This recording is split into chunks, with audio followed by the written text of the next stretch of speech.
Hi guys, Danny here. Today we're looking at the Nvidia Shield TV.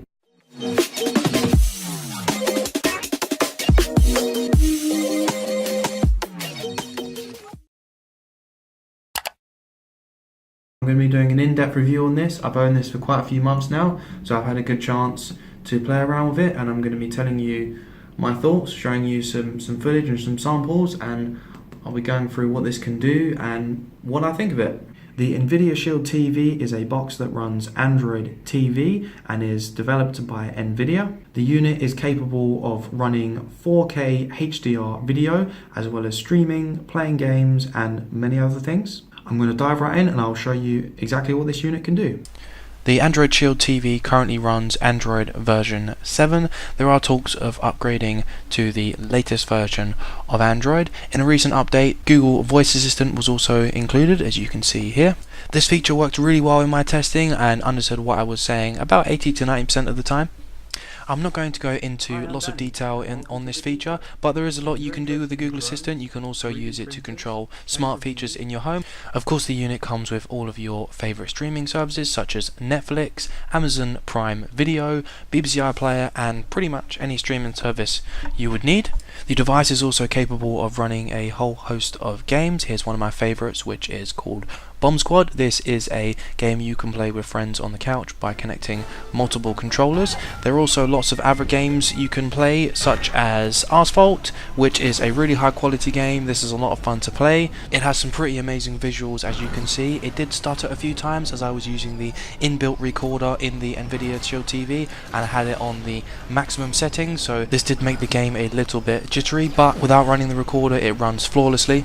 All of these games can be downloaded from the Play Store. There is a lot of free games to choose from, but please bear in mind you do not have access to all of the games on the Play Store. It is only the games that have been designed to also run on the Android TV, so you are limited to an extent, but there are enough games to keep you going for a long time. The Shield TV also comes with GeForce Now, which is Nvidia's game streaming service. On my testing, it worked very well on a cable connection. On a Wi-Fi connection, you are probably likely to have problems unless you have a really fast, solid connection. This is a subscription-based service where you get a bundle of games included for free in the subscription, and then the more recent games you have to pay for. The service is good. It is lacking some of the more popular games. It does have a lot of older games on there, but it has some good games you can play nonetheless. Probably one of my favorite features of the Shield is the ability to use Game Stream, which allows you to stream games from your PC to the device. You can also stream your games to an Nvidia tablet if you have one. So for example, we're using this with Steam. I'm streaming my Steam games to the unit. This works really well, and there's also a lot of games that have controller support, so you can start this up and the games work flawlessly without any configuration. Even games that don't have full controller support also often work with the controller, so this is a really nice feature to have. In my testing, it worked flawlessly. There was not any dropped frames, there was not any latency with the controller I was using. Obviously bear in mind this is over a local network connection, so we would sort of expect this.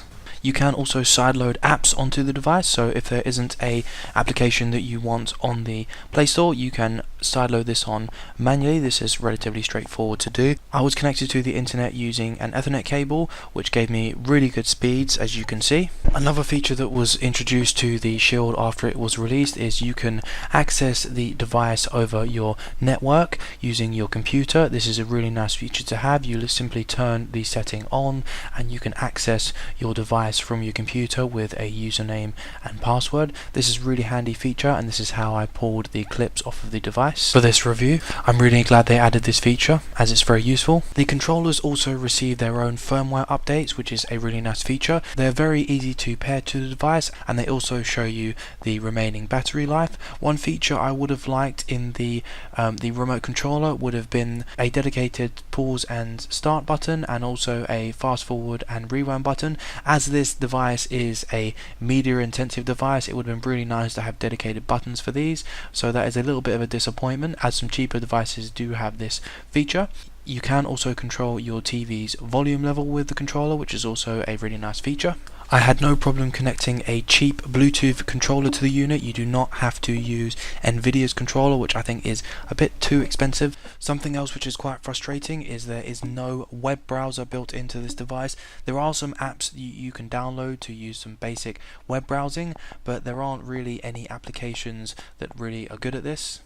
So I hope my video has given you a good idea of what the Nvidia Shield can do and at what quality it can do it. I do think the unit is fairly expensive, but you do get quite high-end hardware, and you also obviously get Nvidia's backend. You get their streaming services as well as updates. There have been several updates since the unit has been out. There have been some recent updates also. So if you're thinking of buying the unit now and you're unsure of how much longer it may last you, it is still being updated with features. It recently received the Google Assistant, as you can see in the videos that I've shown. In terms of look and feel of the device, the controller is very good quality, as well as the remote. The remote is slightly annoying that you can't get to the battery, although this is said to last you a very, very long time, so you shouldn't actually need to get to it. I do find that a little bit disconcerting, but we'll have to see how long that lasts. The actual unit itself is sleek and it looks nice. I really like the green LED. It looks really cool sitting in my cabinet. The Shield has been capable of running any game I've thrown at it, as you can see. It hasn't had any problems. There are a lot of games to choose from. The system is of course running Android TV, so you do have access to the Play Store, but unfortunately you don't have access to all of the apps. It is only ones that have been made for Android TV, but you do have quite a wide selection. There are a lot of games and apps to choose from, plenty of streaming apps for movies, TV shows. You'll find no shortage of apps there. Nvidia's GeForce worked really well for me over a wired connection, but I was getting 150 meg download speeds as I'm on quite a fast connection. If you're on a slower connection, you will likely have problems. If you're planning to use this service over Wi-Fi, you are likely to have problems. I did do this myself and the games weren't really playable. A lot of these streaming services say that they work over Wi-Fi. They probably will if you have a really solid fast connection, but you are probably still likely to experience a lot more glitches than if you were to use a cable connection. I really like the interface. It's snappy, the multitasking is fast and works really well.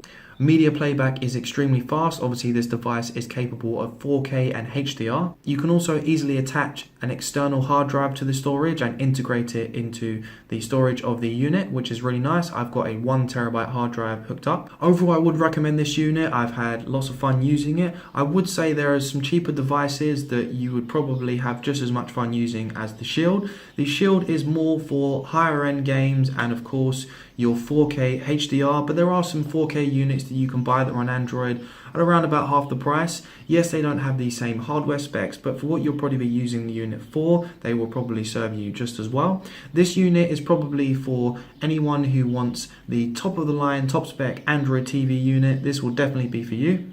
I really hope you enjoyed the video, guys. If you did, please give it a thumbs up, and hey, if you're new to the channel, consider subscribing for more videos like this one, and I will see you in the next one.